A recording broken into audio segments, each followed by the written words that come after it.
Why are empaths particularly wired for deliberate creation? That's what we're going to talk about today. We have such an advantage because we feel every little thing. In the beginning, when our emotions control us, it's not a good thing. But when you understand what our emotions are really about, this is our superpower. This is why I believe we're wired the way we are.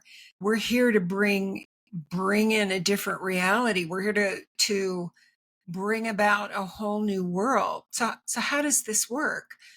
Well, when we feel something, when we know what we don't want, when we feel something that's negative, we immediately create, at least energetically, what we do want.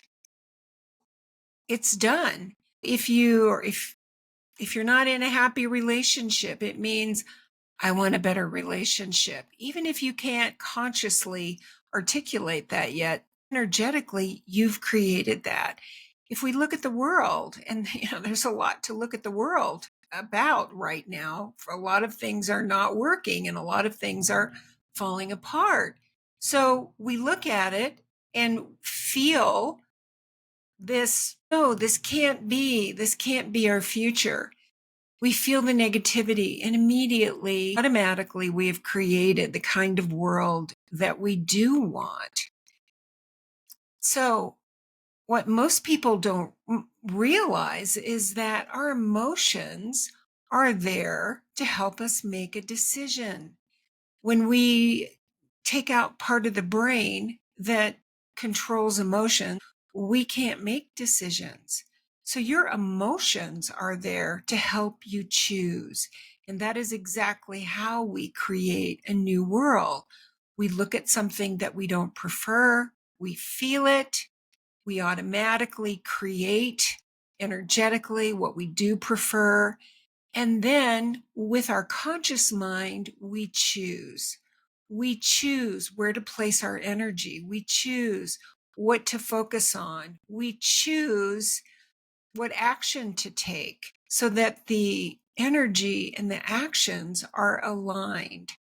When you understand the nature of reality and when you understand what conscious and deliberate creation is about, we are exactly what's required to create something different. Remember that there is no out there. Everything is a reflection of the ideas, assumptions, and choices that we're making. Choices about what we focus on, what we give meaning to.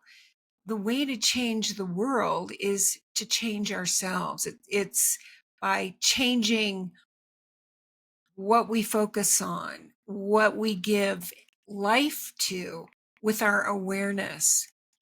So if you're thinking that you are sentenced in some bad way with your emotions, think again. We're here to feel it all because who we are is all that is. All that is, looking at every possibility, infinite possibilities, and then deciding what would I prefer. And that's why when we have a reaction to something, a negative reaction, it's a good thing. It's not that we're doing something wrong. It's telling you, I'm not choosing this anymore. I don't want this. Something is better. We just have to decide consciously at some point, what would be better? What would I like to experience? What would be better in the world? And then start to imagine it, because that is how we create. We create with our imagination, with our focus. We imagine what it would be like to experience the life that we want, a result that we would like. We also imagine what it would be like to live in the kind of world that we want to live in.